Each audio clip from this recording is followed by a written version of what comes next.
Hi, my name is Mike Crawford and my project is baseball scheduling, a traveling tournament problem. A traveling tournament problem consists of a tournament where each team plays every other team twice, one home and one away.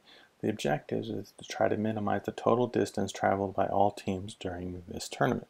There are two additional constraints, and they are that two teams may not play each other in consecutive weeks, and that a team may at most play 3 consecutive home or away games. Here is a sample distance file. As you can see, it is symmetric. The particular teams that are represented here are Atlanta, New York, Philadelphia, Montreal, Florida, and Pittsburgh. For the problems that I considered the National League of Major League Baseball, and then I considered subsets of these problems, which consisted of 4, 6, 12, and 16 teams, as shown here. Here's a map kind of depicting exactly where these teams are located. The approach I used was a simulated dealing type approach. In order to try to prevent stagnation, I would reheat the system in order to kind of promote more random type moves. For each move, it was a neighborhood of 5 different operators. The operators were swap home, swap rounds, swap teams, partial swap teams, and partial swap rounds. As you can see, the neighborhoods were quite large. Just 4 teams was a neighborhood of over 300, while when you got up to 16 teams, the neighborhood was over 22,000. Here's an example of swap homes. As you can see, it simply takes 2 teams and swaps when they play at home. Here is an example of swap teams. As you can see, basically what it does is it swaps the schedule of 2 teams, except of course when they play each other. Here is an example of swap rounds. As you can see, all it does is simply swap the rounds. Here is an example of partial swap rounds. For partial swap rounds, you take 1 team and 2 rounds, and you swap who that team plays in those 2 rounds. Now, this has a cascading effect that you must modify the schedules of the 2 opponents and their 2 opponents and their 2 opponents, and so on until you get into a cycle and you get back to the original team. Here's an example of partial swap teams.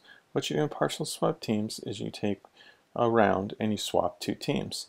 Now this also has a cascading effect in that you must swap the opponents of these 2 teams, and then they must swap the opponents of them, and so on until you get back to a cycle and the schedule is back repaired again.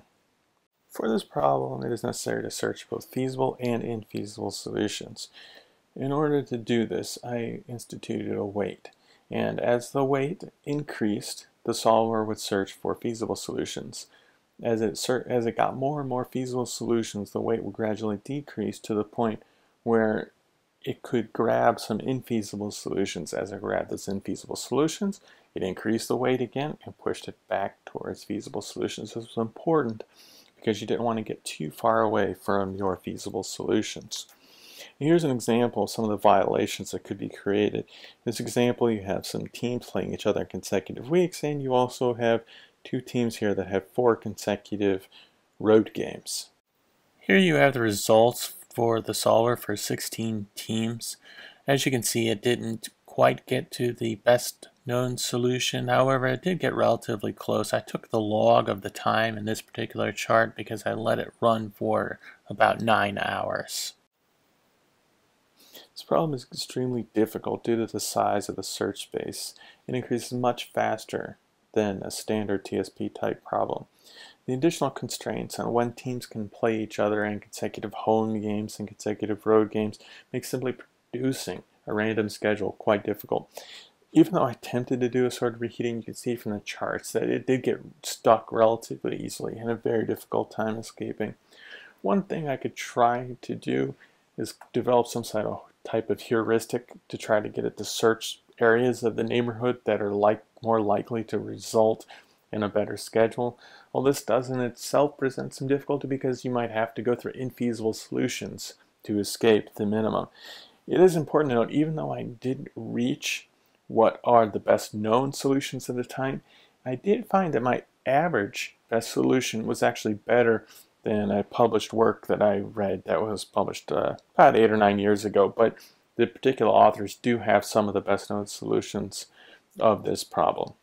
Thank everyone for their time today. Please let me know if you have any additional questions.